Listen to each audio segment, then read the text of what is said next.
Are going to discuss about bibliometric analysis. Bibliometric analysis की बात करेंगे। इस पूरे प्रस्तुतिकरण को केवल दो भागों में बांटा गया है। पहले हम बात करेंगे कंसेप्ट ऑफ बिब्लियोमेट्रिक एनालिसिस, कि बिब्लियोमेट्रिक एनालिसिस की अवधारणा क्या है, किसका उपयोग है, कैसे करते हैं, पूरी इसकी डिटेल में बात करेंगे। अगले भाग में बात करेंगे स्टेप्स ऑफ बिब्लियोमेट्रिक एनालिसिस, कि किन चरणों से होकर हम गुजरेंगे। We will discuss in detail about all the steps of bibliometric analysis. Let's discuss one by one, एक के बाद एक की चर्चा करते हैं। सबसे पहले बात करते हैं concept of bibliometric analysis. Bibliometric analysis का कंसेप्ट क्या है। अब बात करते हैं, पहले भाग से शुरू करते हैं, कंसेप्ट ऑफ बिब्लियोमेट्रिक एनालिसिस। इसमें वी ऑल आर स्कॉलर्स। देखो, स्कॉलर शब्द का अर्थ आप एक भ्रम में न रहें। स्कॉलर का अर्थ ये नहीं है कि प्रोफेसर स्कॉलर होता है, जो पीएचडी करता है वही स्कॉलर होता है। स्कॉलर में भी ए स्टूडेंट, स्कॉलर में भी ए प्रोफेसर। तो we all are scholars and due to curiosity several questions में अराइज इन आवर माइंड। विभिन्न प्रकार के प्रश्न हमारे मस्तिष्क में उठ सकते हैं। कुछ टेंटेटिव क्वेश्चंस, कुछ संभावित प्रश्न है, कुछ संभावित प्रश्न है जो हमारे मस्तिष्क में उठते हैं। वो कुछ क्वेश्चंस कैसे हैं, जैसे how do I know this article is important. आप रिसर्च करते वक्त जो भूतकाल में अध्ययन हो चुके हैं, उन भूतकाल के अध्ययनों को भी पढ़ते हो, तो आप जो भी अध्ययन आप पढ़ने वाले हैं, वो काम का है या व्यर्थ में अपना समय नष्ट कर रहे हैं, उसकी बात करेंगे। अगले बात में, in which journal I should publish my paper. मैं किस शोध पत्रिका में अपने शोध पत्र प्रकाशित करूं, क्योंकि प्रत्येक जर्नल में आप पब्लिश करेंगे तो उसकी इंपॉर्टेंस, उसका महत्व समान नहीं है। What are the best journalist in any field. किसी भी क्षेत्र के बहुत टॉप जर्नल्स कौन कौन से हैं, वो भी ढूंढना चाहेंगे, उनको भी आप देखना चाहेंगे। Who is citing my article, कि अगर मैं कुछ लिख रहा हूं, कोई शोध पत्र किसी शोध पत्रिका में लिख रहा हूं, तो कोई दूसरा भी उसका उल्लेख कर रहा है या नहीं, या केवल लाइब्रेरी की शोभा बढ़ा रहा है, उसकी एक व्यावहारिक उपयोगिता है या नहीं मेरे आर्टिकल की। अगली बात, how many times I have been cited. यदि मेरा कोई उल्लेख कर रहा है तो कितनी बार मेरा उल्लेख किया गया है, कहां कहां पर किया गया है, किस किस शोध पत्र में किया गया है। What is my H index, और मेरा एक एच इंडेक्स क्या है। एच इंडेक्स मीन्स एक मैट्रिक है, एक सिस्टम ऑफ मेजरमेंट है, कि किसी भी स्कॉलर की गुणवत्ता का न्यूमेरिक मापन करता है एच इंडेक्स की। मेरा एच इंडेक्स, जिसका एच इंडेक्स अच्छा होगा, वो एक स्पष्ट करता है कि शोध के क्षेत्र में वो व्यक्ति प्रतिष्ठावान है। What is the H index of the journal in which I published my paper or I am going to publish my paper। जिस शोध पत्र में मैं अपना शोध पत्र प्रकाशित करने वाला हूं या कर चुका हूं, उसका H इंडेक्स क्या है, उसकी प्रतिष्ठा कितनी है। अपनी प्रतिष्ठा का मापन भी कर सकते हैं आप, और उस जर्नल की प्रतिष्ठा का मापन भी कर सकते हैं। इन सब प्रश्नों के उत्तर के लिए, केवल इन प्रश्नों के उत्तर के लिए ही नहीं, इन प्रश्नों से मिलते जुलते उत्तरों के लिए हमें कुछ ना कुछ चाहिए। उत्तर में वो क्या चाहिए, हमें चाहिए मेजरमेंट टूल, एक मापन का तरीका। और वो मापन का तरीका केवल मापन के तरीके तक सीमित नहीं रहेगा, वो होना चाहिए शुड बी ऑफ स्टैंडर्ड, वो मानकों पर खरा उतरे। वैसे तो आप कहेंगे कि बहुत अच्छे स्कॉलर हैं, बहुत अच्छे नहीं हैं, हम अपने एक सब्जेक्टिव जजमेंट के आधार पर, लेकिन एक वो मानकों पर खरा तो उतरे कि जो आपका मापन करे सही तरीके से करे, तो वो कहलाता है बिब्लियोमेट्रिक। कुल मिलाकर किसी भी शोधार्थी या शोध से संबंध साहित्य की गुणवत्ता के मापन के लिए जिसका हम उपयोग करते हैं, वो क्या कहलाता है, बिब्लियोमेट्रिक। स्पष्ट। अब कंसिस्ट ऑफ टू वर्ड्स। बिब्लियोमेट्रिक शब्द दो शब्दों से मिलकर बना है, दोनों शब्द आपके सामने है, एक है बिब्लियो, दूसरा metric. Biblio means any publication related to a book. वो पुस्तक भी हो सकती है, वो लेख भी हो सकता है, वो जर्नल भी हो सकता है, कुछ भी हो सकता है। और metric a system of measurement, एक मापन का तरीका। तो कुल मिलाकर इस शब्द का, इन दोनों शब्दों के अर्थ को यदि हम मिलाते हैं तो स्पष्ट हो गया कि bibliometric is a system of measurement to measure the impact of any scholarly publication. किसी भी स्कॉलरली पब्लिकेशन के मापन की विधि है, मापन की प्रक्रिया है, वो क्या कहलाती है, बिब्लियोमेट्रिक।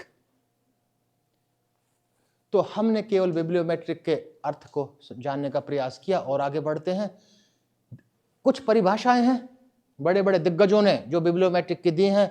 These are the set of methods for measuring and analysing academic literature quantitatively. जितना भी एकेडमिक लिटरेचर है, शिक्षा के क्षेत्र में साहित्य है, उसका मापन संख्यात्मक और गुणात्मक दोनों रूपों से करता है।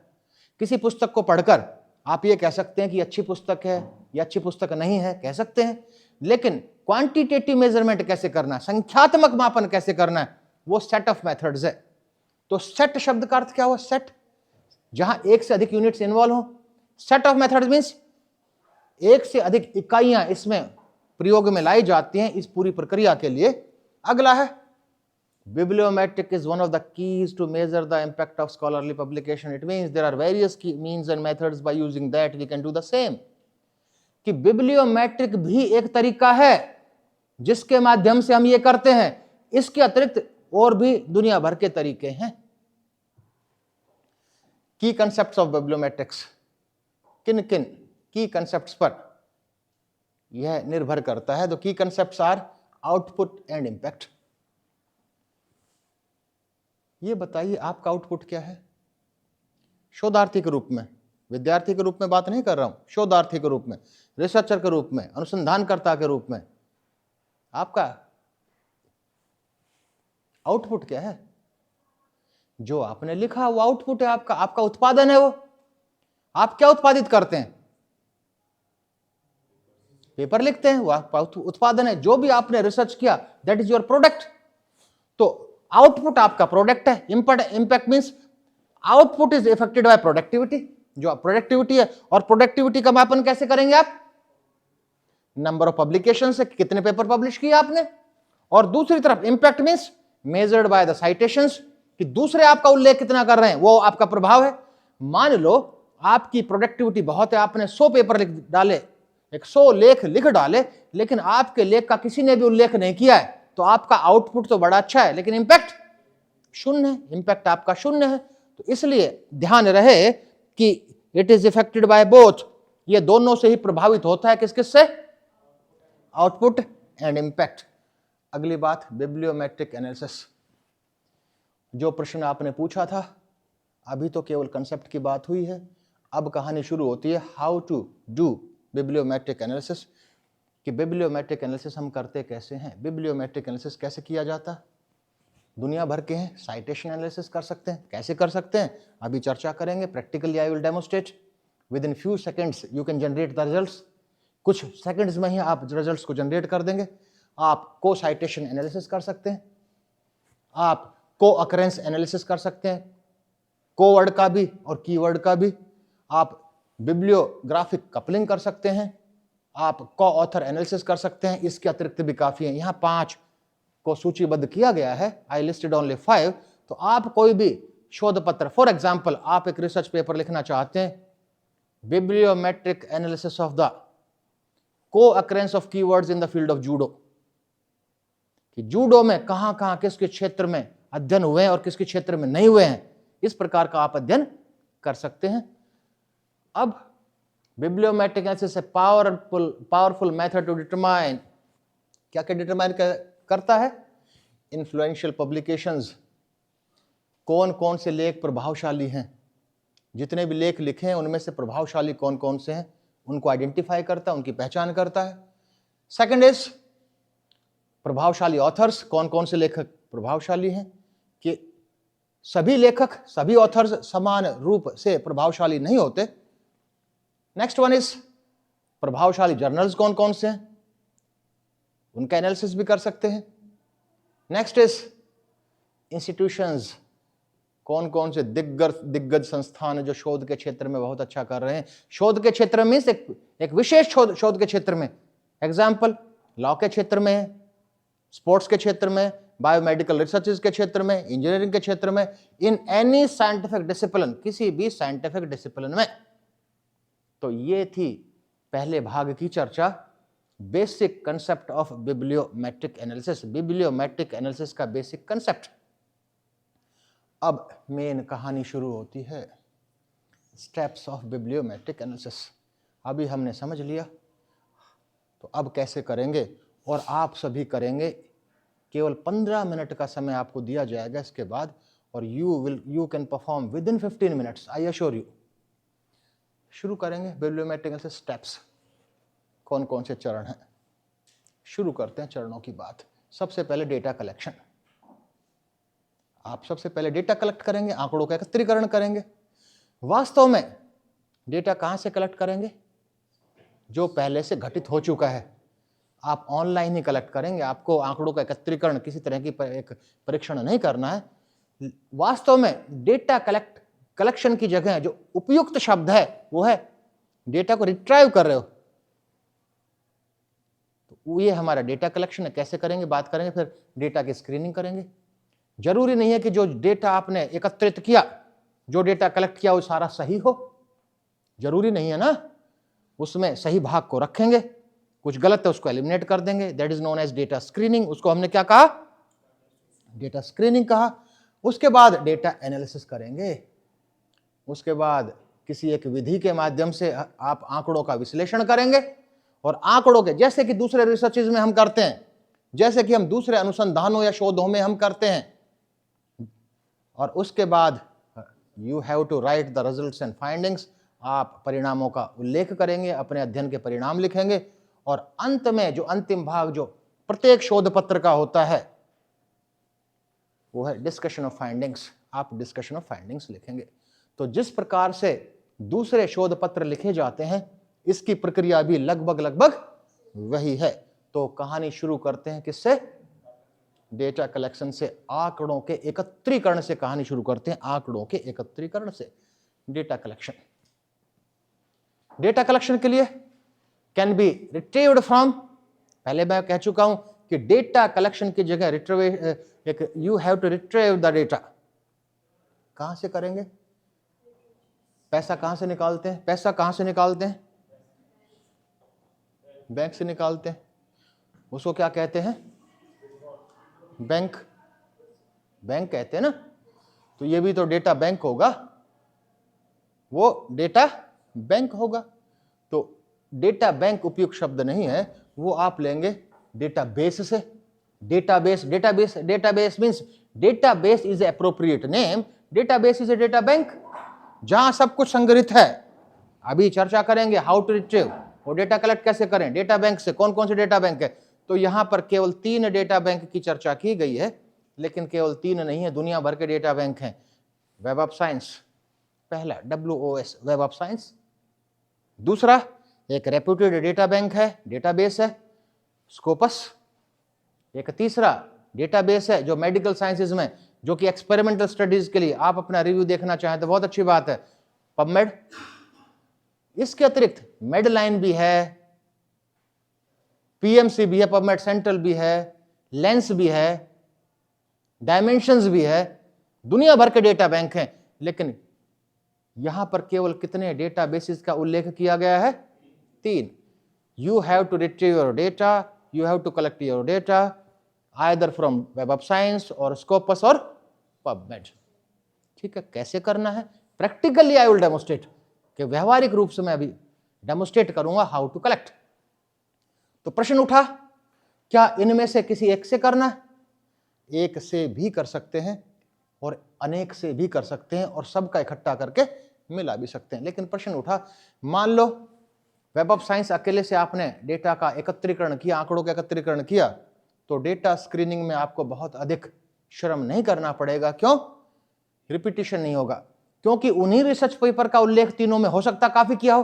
तो आपको एलिमिनेट करना होगा किसको? रिपीटिशंस को।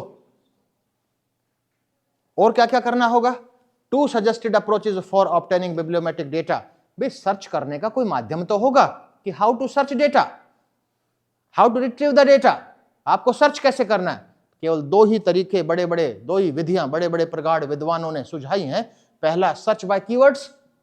हम कीवर्ड्स के माध्यम से, जैसे मान लीजिए आप जूडो के क्षेत्र में एक बिब्लियोमेट्रिक एनालिसिस करना चाहते हैं, तो you have to use the keyword judo. Education की बात करना चाहते हैं, you have to write the education in a search engine. Is it okay? तो एक हम ढूंढ सकते हैं, रिट्रीव कर सकते हैं, एकत्र कर सकते हैं, किस माध्यम से? कीवर्ड के माध्यम से। दूसरा है search by the article. Article के माध्यम से कर सकते हैं, लेकिन बड़े बड़े प्रगाढ़ विद्वानों ने एक विधि दोनों में से सुझाई है जो अधिक उपयुक्त है, specially for beginners. Prefer keywords. Keywords को प्रीफर कीजिए, हमेशा प्रीफर कीजिए किसको? कीवर्ड को। तो हमने 5 चरणों में से एक चरण की चर्चा कर ली है। Out of all 5 steps we have discussed about 1 step, data collection. Proceed to the second, data screening, data cleaning. You have to screen the data, you have to clean the data. Data की screening भी करनी है, data को clean भी करना है। Data की screening भी होगी, डेटा को क्लीन करना है। पर्पस क्या है? एक पर्पस की तो बात कर चुके हम, एकत्रीकरण के दौरान कि रिपीटिशन की संभावना है, इसलिए स्क्रीनिंग कर रहे हैं कि वी हैव टू एलिमिनेट और क्या क्या हो सकता है स्क्रीनिंग के दौरान और क्या क्या कमियां हमें मिल सकती हैं। तो purpose to get more precise and accurate results, की हमें सटीक परिणाम मिले एकत्रीकरण के, डेटा कलेक्शन के, डेटा रिट्रीवेशन के, हमें एक सटीक परिणाम मिले। To get accurate results, to get precise results. अगला, क्यों एक्यूरेसी क्यों चाहिए, प्रिसाइज रिजल्ट्स क्यों चाहिए आपको? कि बिब्लियोमेट्रिक डेटा में इंक्लूड जितने भी बिब्लियोमेट्रिक डेटा आपने एकत्रित किए हैं, रिट्रीव किए, कहां से किए? डेटाबेसिस से, वेब ऑफ साइंस या स्कोपस या पबमेड या दूसरे। तो the bibliometric data that you have collected, जो आप एकत्रित कर चुके हैं, उसमें क्या क्या कमियां हो सकती हैं? डुप्लीकेट एंट्रीज हो सकती हैं, रिपीटिशंस हो सकता है, जो कि that will distort your results, जो आपके परिणामों को प्रभावित करेगा। आपका रॉन्ग एंट्रीज हो सकती हैं, कुछ रॉन्ग एंट्री भी हो सकती है। उसके अतिरिक्त रिजल्ट्स में भी डिफरेंट टाइप्स ऑफ एरर्स में आकर, तो ये सब त्रुटियां होंगी। और ये डिफरेंट टाइप्स ऑफ एरर्स किस प्रकार के हो सकते हैं? ये एरर्स कुछ लिस्ट किए गए हैं, कुछ सूचीबद्ध किए गए। Miss spelling of author's name, author का नाम हो सकता है कहीं गड़बड़ हो। डुप्लीकेशन ऑफ ऑथर्स नेम हो सकता है, डुप्लीकेशन ऑफ ऑथर्स एफिलिएशन हो सकता है, और missing publication time of paper हो सकता है कि किस सन में लिखा गया, किस महीने में लिखा गया, हो सकता है मिसिंग है, जो आपके परिणामों को प्रभावित करेगा। तो इन सब के लिए डेटा स्क्रीनिंग करेंगे। तो डेटा स्क्रीनिंग में कुल मिलाकर यही बात है, you will remove the duplicate datas, और जो भी गलतियां हों, त्रुटियों को थोड़ा दूर करने का प्रयास करेंगे। लेकिन ये यदि एक ही डेटाबेस का उपयोग करते हैं तो इन गलतियों की संभावना कम रहती है। संभावना जब रहेगी जब एक से अधिक डुप्लीकेसी की संभावना, एक ही डेटा बैंक एक ही डेटा को, एक ही पेपर को मल्टीपल ऑफ टाइम्स नहीं रखेगा। अब तीसरा स्टेप, डेटा एनालिसिस, मुख्य भाग, आंकड़ों का विश्लेषण। आपने डेटा रिट्रीव कर लिया, आंकड़ों का एकत्रीकरण कर लिया, कहां से? डेटाबेस से। किससे किया? एग्जाम्पल पबमेड से कर लिया, ठीक है। आप आगे बढ़े, उसके बाद आपने डेटा स्क्रीनिंग की। डेटा स्क्रीनिंग में आपने प्रयास किया कि डुप्लीकेट एंट्रीज रिमूव कर दी और कुछ गलतियां जो थी उन गलतियों को सुधार लिया, और आपके पास प्रिसाइज और एक्यूरेट डेटा उपलब्ध हैं। एग्री? इस बात से सहमत हैं? जो आपके पास जितने भी डेटा है, मान लो कि आपके पास 10,000 पेपर उपलब्ध है, मान लीजिए कि यू कलेक्टेड 10,000 रिजल्ट्स। अब कैसे हैं? जिस स्टेज में हम पहुंचे हैं अब कैसे हैं? एक्यूरेट हैं, सटीक है ना? तो अब क्योंकि वो एक्यूरेट हैं और प्रिसाइज हैं, तो वी कैन एनालाइज, हम उनका विश्लेषण कर सकते हैं। तो हम अब उनका विश्लेषण करेंगे। विश्लेषण के दुनिया भर के तरीके हैं, may be done by different softwares. विभिन्न सॉफ्टवेयर्स उपलब्ध हैं। एक सॉफ्टवेयर है फ्री ऑफ कॉस्ट है। केवल फ्री ऑफ कॉस्ट ही इसकी विशेषता नहीं है, इसका आउटपुट भी, इसके द्वारा दिए जाने वाला आउटपुट, इसके द्वारा दिए जाने वाले प्रमाण, एक जो कि विश्लेषण के बाद जो हमें परिणाम मिलते हैं, वो परिणाम भी प्रभावशाली हैं। इसलिए ध्यान रहे, वो सॉफ्टवेयर है वॉस व्यूअर। Was viewer. तो इस सत्र के बाद आप विदिन 5 मिनट्स, इंटरनेट कनेक्शन यहां पर होगा और you have to download VOSviewer. तो वॉस व्यूअर के माध्यम से इसको करना सीखेंगे। लेकिन ध्यान रहे, VOSviewer free of cost है, लेकिन साथ साथ आपको जावा भी इंस्टॉल करनी पड़ेगी, जावा होनी चाहिए, ये जावा सपोर्टेड सॉफ्टवेयर है। Is it okay? तो आपका पहला काम क्या होगा इस सत्र के बाद? जावा भी और वॉस व्यूअर इंस्टॉल करेंगे, डाउनलोड करेंगे। तो कैसे? We will discuss in detail after analysing on the VOSviewer. अगले स्टेप की बात करते हैं, रिजल्ट्स एंड फाइंडिंग्स। कोई नई बात नहीं है। We have to write results and findings in the same way as per the output. जो आउटपुट मिला उसी का उल्लेख करना है। जब तक हमें आउटपुट नहीं दिखेगा, it will be very difficult to understand how to write results and findings. तो उसकी चर्चा व्यवहारिक रूप से करेंगे। अगला है डिस्कशन ऑफ एंड कंक्लूजन्स। निष्कर्ष भी उसी प्रकार से लिखे जाएंगे जैसे हम दूसरे शोध पत्रों में लिखते हैं, आउटपुट के अनुरूप, परिणामों के अनुरूप। और जो है,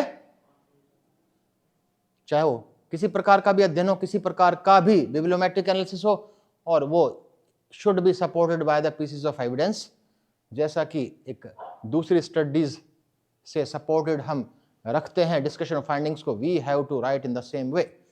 तो theoretically we have discussed in detail about the bibliometric analysis. Now we will do practically.